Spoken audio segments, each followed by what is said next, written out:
السلام علیکم ویورز، میرے یوٹیوب چینل میں خوش آمدید۔ آج میں آپ کو زون آف سائلنس سے متعلق کچھ دلچسپ حقائق بتاؤں گی۔ تو چلتے ہیں ویڈیو کی طرف، لیکن اس سے پہلے میرے چینل کو لائک سبسکرائب کرنا مت بھولیے گا۔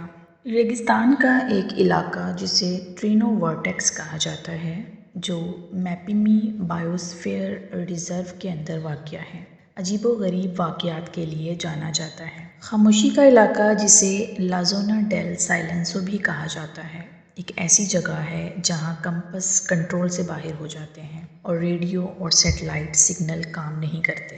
اسے شمالی میکسیکو کا برمودا مثلث کہا جا سکتا ہے۔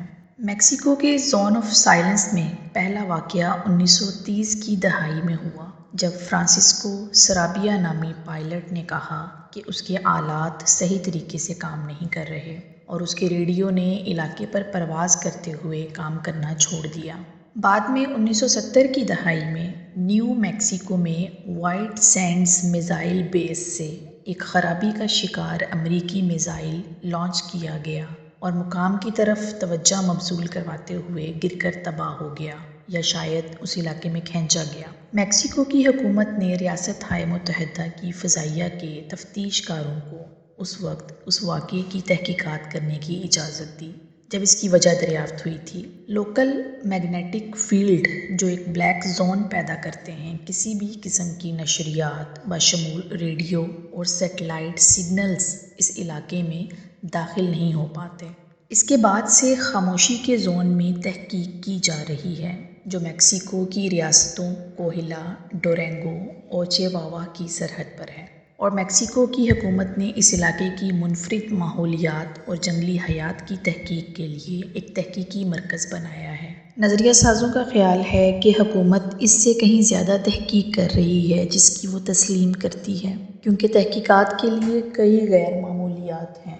یہ مقام ایک الکا ہاٹ اسپاٹ بھی ہے۔ اٹلس آبسکورا کے مطابق ایک 1938 میں اور دوسری 1954 میں دو شہاب ثاقب ایک ہی کھیت پر اترے ہیں۔ سائنسدانوں کا خیال ہے کہ ان شہابیوں کی باقیات میں مقناطیسی خصوصیات ہیں جو اس بات کی وضاحت کر سکتی ہیں کہ خلا سے لوہے سے بھرپور اشیاء یہاں کیوں ختم ہوئیں۔ اسی طرح کی دوسری اجنبی سرگرمی کی یہاں اطلاع دی گئی ہے، جیسے کہ عجیب و غریب روشنیوں، UFO دیکھنے اور ماورائے زمین رابطوں کے لیے علاقے کی شہرت۔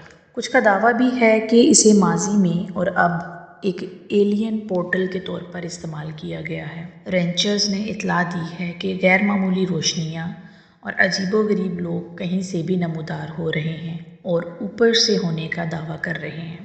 تاہم بہت سے گواہوں نے اکثر ایک ہی 3 سنہرے بالوں والی ایلین کو دیکھا ہے۔ اگرچہ شاید کچھ ایسے واقعات ہیں جن کی وضاحت نہیں کی جا سکتی ہے، لیکن اس علاقے میں ماورائے زمین کی سرگرمیوں کے الزامات کی تصدیق کے لیے کوئی ٹھوس ثبوت سامنے نہیں آیا ہے۔ اگر خاموشی کے زون کو غیر معمولی مقناطیسی کشش کا نشانہ بنایا جاتا ہے تو کسی کو مقامی واقعات پر اثر کی شدت کے بارے میں قیاس کرنا چاہیے۔ تاہم جب آپ ماورائے دنیا کے مقابلوں کی متعدد رپورٹس کو شامل کرتے ہیں تو آپ کو سرگرمی کا ایک ایسا شعبہ ملتا ہے جو سائنسی سروے کا مطالبہ کرتا ہے۔ امید ہے آپ کو ویڈیو پسند آیا ہوگا۔ اللہ حافظ۔